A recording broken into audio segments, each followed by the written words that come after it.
이번 반등에 이 가격대를 회복을 못한다면 무너질 겁니다. 자, 물론 제가 어제 영상에서도 말씀드렸던 것처럼 장기 추세는 살아있는 건 맞습니다. 아직까진 말이죠. 그렇기 때문에 이제는 회복을 못 보여준다면 또다시 내려갔다가 올라오는 파동 흐름이 나올 것 같아요. 그래도 회복할 가격을 회복해주고 그 다음에 지지를 받는다면 저는 장기 추세뿐만 아니라 단기적인 추세도 살아날 가능성은 봅니다. 다만 지금은 이 연속적인 음봉 이후에 매물이 쌓여 있는 상황에서 곧바로 올라선다? 그건 현실적으로는 어렵죠. 그래서 단기 방향은 상당히 모호한 상태는 맞습니다. 그래서 제가 항상 영상에서 말씀드리듯이 시간적인 투자가 가능하시다면 현물은 모아가기가 좋아요. 근데 그게 아니라면 그냥 선물 시장 그 흐름에 맞춰서 대응만 잘 하면 된다는 거겠죠. 그래서 이더리움도 지금 마찬가지예요. 제가 장기적인 이 채널 일봉 상황에서의 채널을 살짝 이탈시켰기 때문에 이걸 올라서는지가 상당히 중요한데 아직 주봉 상황에서 추세가 살아있긴 합니다. 그렇다면 우리가 장기적인 그 채널은 알고 있죠. 그렇다면 오늘은 이 단기적인 타점을 보면서 이더리움이 어떤 시나리오를 그리면서 갈지 오늘 영상에서 다 시원하게 풀어드리도록 하겠습니다.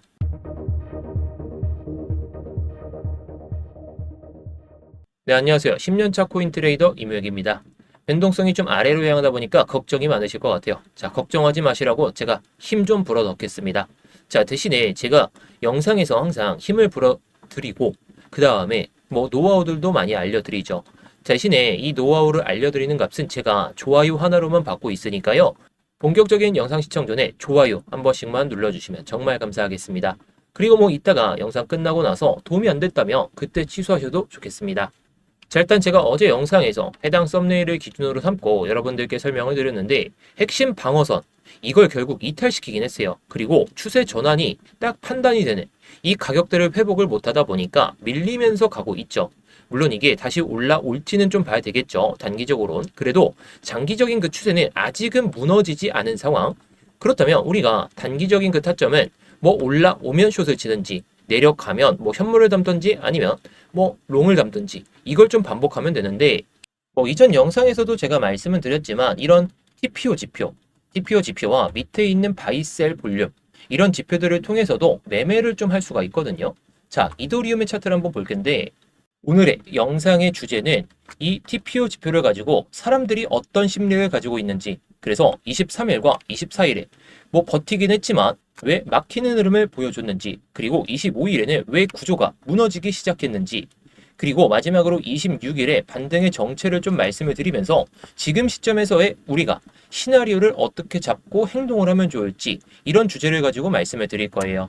자, 대신에 제가 이 TPO 지표를 가지고도 매매를 할 수 있다 이런 걸 말씀을 드렸죠. 그래서 오늘 아침에 구독자분들이 계신 스터디룸에서 이런 타점을 좀 잡아드리면서 한 차례 기술적 반등을 한번 먹어봤습니다. 뭐 지금은 이더리움 차트이긴 하지만 동일한 패턴이긴 했어요.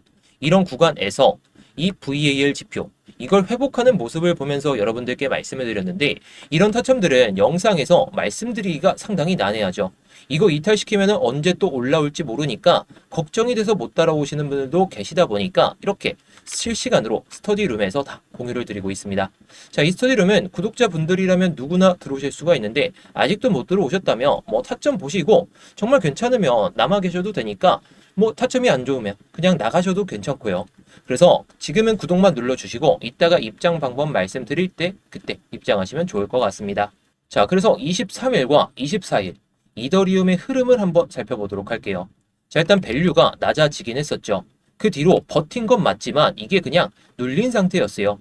이게 뭐 사람마다 기준은 다를 수가 있는데 버틴 거냐 눌린 거냐라고 했을 때 결과론적으로는 그냥 버티다가 눌리기 직전의 모습이었다는 거죠. 자, 그래서 볼륨 TPO 위에서 계속 막혀 있었어요. 여기 박스를 넘지도 못하고 밑으로 향했고 여기서도 밑으로 향했죠. 그러면서 또다시 내려갔는데 거래는 있었지만 위에서 받쳐주는 힘은 없었고 가격은 POC 아래에서 계속 정체되는 모습을 보여줬습니다. 자, 그래서 체결 볼륨을 보시더라도 이게 위로 튀더라도 매수 체결이 유지가 되지 않은 채로 계속해서 횡보세를 보여주다 보니까 매도세가 조금씩 나오고 있는 상황을 우리가 확인할 수 있죠. 물론 후행적이다 이렇게 볼 수는 있겠지만요. 이게 딱 의미하는 게 사는 쪽이 주도권을 못 잡았어요. 그럼 주도권을 못 잡으면 어떻게 될까요? 주도권을 매도하는 사람들이 잡았을 때는 이런 흐름이 나올 수 있다라는 거겠죠. 그래서 이 구간에서 비트보다 늦게 가니까 괜찮다. 이 판단이 가장 많이 틀리는 판단 중에 하나라는 거. 뭐 구조적인 시그널을 봤을 때에는 뭐 비트코인도 그렇고 이더리움도 그렇고 25일 날 좀 많이 깨졌죠. 여기서 볼륨 TPO, VAL 가격 아래로 빠지게 됩니다. 여기서도 마찬가지였어요. 이 가격대 밑으로 빠지면서 또다시 이전에 쌓여있던 이 POC 가격, 뭐 지금은 반등이 나오면서 한번 딱 체크를 했는데 이거를 지지를 체크하려다가 이 고점 가격 VAH 가격을 딱 마주치면서 급락이 시작됐습니다. 동시에 이 체결 볼륨을 보시면 매수 체결은 들어오긴 했지만 매도 체결량이 엄청나게 늘어났던 모습을 우리가 확인할 수 있죠. 빨간 체결이 훨씬 공격적으로 터집니다.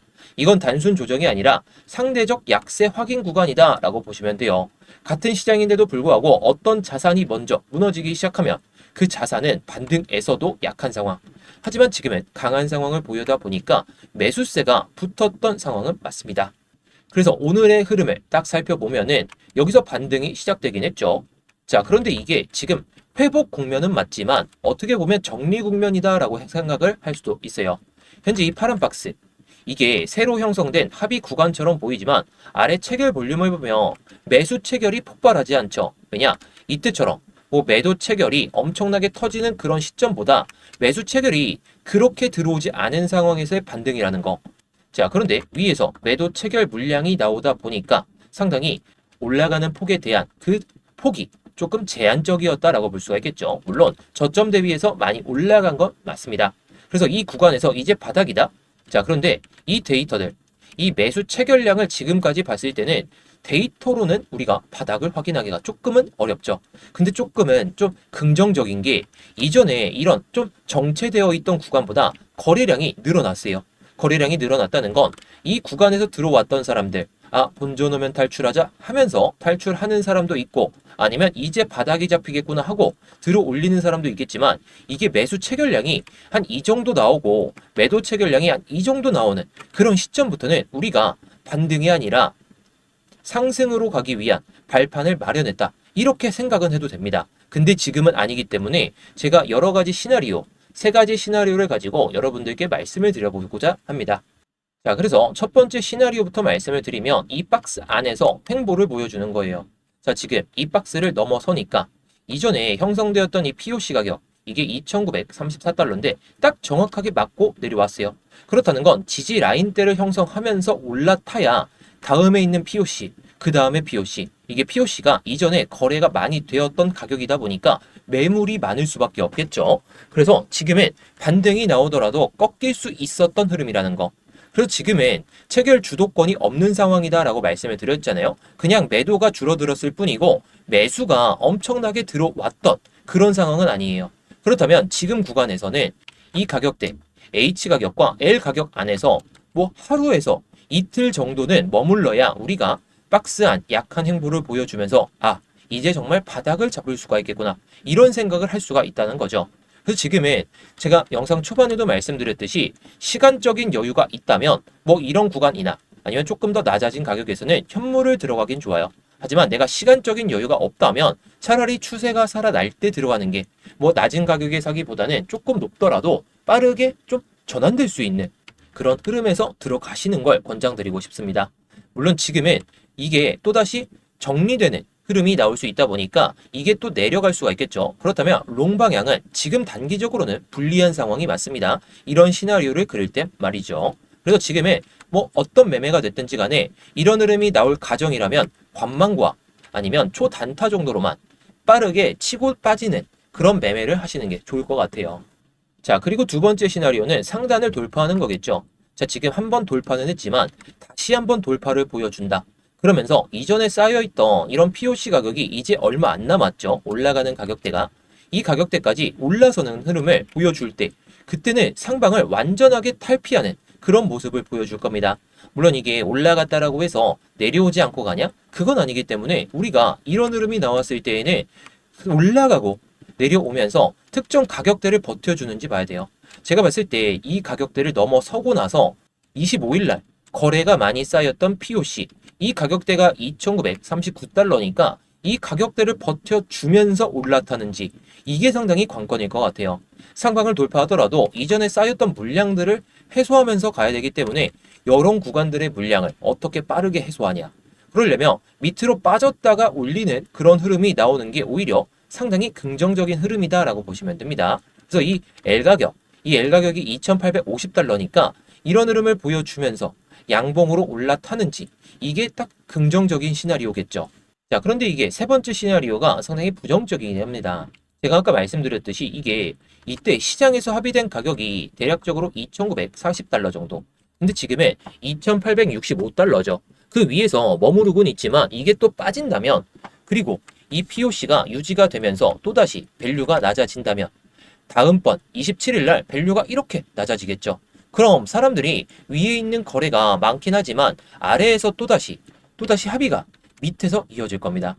그렇다면 밸류가 낮아지는 거죠. 그리고 거래가 이 밑에서 이어진다면 우리가 뭐 하루에서 이틀 이 횡보세가 아니라 결국에 3일에서 5일 그 이상 정도 이 안에서 머무르면서 막 왔다 갔다 하다가 그 다음에 뭐 반등이 나와도 밀리고 내려갈 때에는 또 시원하게 내려갔다가 올라가는 그런 흐름을 보여줄 수는 있습니다. 그래서 지금 이런 흐름이 나오면서 이 L 가격이 있죠. 그래서 2,850달러가 지금은 상당히 중요해요. 단기적으로 말이죠. 만약에 이 POC 가격 2,850달러와 2,850달러. 자, 그래서 현재 시점에서는 이 2,865달러와 2,850달러를 버티지 못한다면 현물을 단기적으로 들고 가기에는 리스크가 있는 시장이다. 물론 시간적인 여유가 있다면 그냥 모아가셔도 좋을 거다라고 생각은 해요. 이게 결과론적으로는 어떻게든 나올 거다 자신하는데 아무튼 지금 시점에서는 이런 관점이 딱 나왔을 때에는 L 가격을 또 회복을 못한다? 그렇다면 저점을 다지고 올라가겠죠. 이게 뭐 쌍바닥 흐름이다라고 볼 수가 있겠는데 쌍바닥을 찍고 올라갈 수 있다 보니까 이 구간에서는 쇼타점을 보셔도 나쁘진 않을 것 같습니다. 그래서 오늘 이 세 가지 시나리오를 보면서 이더리움이 어떤 흐름을 보여줬는지 그리고 앞으로 어떤 시나리오를 갈지 근데 이게 비트코인을 따라가는 자산도 맞긴 하지만 먼저 반응하는 자산이에요. 반등이 나왔다고 지금 안심할 구간은 절대 아닙니다. 가격 말고 아래 체결 이 가격대를 버텨주는지 그러면서 기준이 딱 생기고 나서 그때부터 매매를 하시는 걸 권장드리겠고요. 그래서 여러분들의 딱 기준을 잡고 매매하시는 걸 권장드리고 싶은데 제가 아까도 말씀드렸듯이 제가 이 지표를 가지고도 매매를 할 수 있다라고 말씀을 드렸죠. 그래서 구독자분들께는 이렇게 좀 말씀을 드렸었는데요. 제가 9시 40분에 말씀을 드렸으니까 해당 구간에서 말씀을 드린 거거든요. 자, VAL 가격 대략적으로 86.7K 정도가 됐는데 이거를 한번 올라탔다가 눌림목이 발생하면서 가격 회복을 시도했고 그 다음에 올라가기 직전에 기술적 반등을 먹어보자 해서 이렇게 타점을 말씀을 드렸던 거죠. 자, 제가 영상에서 말씀드리는 타점 정확하게 온 건 아니지만 제가 흐름을 보다가 이게 실시간 대응이 정말 중요해서 제가 이렇게 영상에서 모든 걸 풀어드리기에는 상당히 어려운 부분이 있어요. 그래서 실시간 대응을 이렇게 스터디룸에서만 좀 말씀을 드리고 있습니다. 물론 제가 영상에서 말씀드리는 타점들도 온다면 정말 좋은 수익도 가능하겠지만요. 자, 물론 구독자분들께 공유드리고 있는 이 보조지표는 어저께 새벽에 신호가 떠서 저도 놓치긴 했습니다. 어제는 좀 일찍 잤는데 이 신호가 나오고 나서 제가 말씀드렸던 88.3K를 급하게 이탈시키면서 쭉 내려갔어요. 뭐 이때 매매를 하신 분들도 계시던데 이 보조지표가 제가 개발은 했지만 상당히 유용합니다. 왜냐? 셀 신호가 나오기 전에 깃발 신호가 두 개가 나오거든요. 그 다음에 셀이나 바이 신호가 딱 나오게 되는데 셀 신호가 나오게 되면 위에는 손절가, 아래는 익절가가 나오게 되죠. 바이 신호가 나오면 위에는 익절가가 나오고 아래는 손절가가 나오게 되는데 지금은 셀이었으니까 밑으로 향했을 때 딱 타겟이라는 단어 익절가에 도달하게 되면 타겟이라는 단어가 나오다 보니까 여러분들이 차트를 보면서 매매하시기에는 상당히 유용하실 거다. 제가 자신하는 거죠. 자, 그래도 이게 보조지표가 상당히 유용하긴 하지만 여러분들이 차트를 계속해서 보기가 어려우실 수도 있죠. 그래서 제가 이렇게 타점이 나올 때나 아니면 제가 예상하는 그런 시나리오나 영상에서 말씀드리는 그 타점들이 딱 나왔을 때는 실시간 대응이 중요해서 이렇게 타점을 좀 공유를 드리고 있습니다. 자, 이 스터디룸은 구독자분들이라면 누구나 들어오실 수가 있다라고 했죠. 지금 구독 한번 눌러주시고 제가 이 보조지표 공유받는 방법과 스터디룸 입장하는 방법에 대해서 바로 한번 말씀드려 보도록 하겠습니다. 자, 지금 영상 설명란이나 고정 댓글을 보시면 링크가 하나 보이실 거거든요. 이 링크를 클릭하시게 되면 해당 폼이 하나 보이실 겁니다. 자, 해당 폼을 보시게 되면 일단 제 이름, 이무역 전문가가 선택되어 있는지 확인하시면 좋고요. 자, 그리고 아까 말씀드렸던 이 스터디룸은 이 실시간 관점 스터디 무료 신청을 딱 클릭하시면 됩니다. 자, 그리고 업비트하고 빗썸에서도 제가 알트코인들을 좀 말씀을 드리고 있는데 요즘 알트코인 추세가 좋지가 않다 보니까 추세가 좋아지면 그때 다시 한번 말씀을 드릴 겁니다. 이런 코인들도 제가 스터디룸에서 말씀을 드리고 있으니까 스터디룸을 입장하신다면 모든 걸 받아보실 수도 있고, 자, 문자 메시지로도 드리고 있으니까 참고해 보시면 좋겠죠. 자, 그리고 제가 아까 말씀드렸던 그 보조지표 같은 경우에는 이걸 체크하시면 돼요. 자, 이거 체크하시면 제가 아까 말씀드렸던 깃발 신호가 나오는 그 보조지표와 함께 바이 신호나 셀 신호가 딱 나오면서 바이 신호가 나왔을 때는 위에가 익절가, 아래는 손절가가 나오는 그 보조지표를 공유를 드릴 겁니다. 자, 물론 여러분들이 차트를 보면서 계속해서 매매를 하실 수가 있다면 이 보조지표를 통해서 그 내용에 맞춰서 잘 대응하시면 되겠죠. 그런데 차트를 24시간 내내, 게다가 직장인 분들이시라면 깃발 신호가 나오든지 간에 바이 신호가 나오든지 간에 셀 신호가 나오든지 간에 매매를 좀 하기가 어려우시다 보니까 이 타점들도 모두 스터디룸에서 공유를 드리고 있다라는 거. 자, 그런데 제가 이 스터디룸을 그냥 공개방으로 누구나 들어오실 수 있게 좀 만들어 보니까 광고쟁이들 그리고 구걸하는 사람들까지 너무 많이 오더라고요. 그래서 관리가 너무 안 돼가지고 지금은 정말 공부하고 싶고 정말 수익이 간절하신 그 구독자분들로 한해서만 입장을 좀 받으려다 보니까 이렇게 구글 폼을 통해서 신청을 좀 받고 있는 거예요.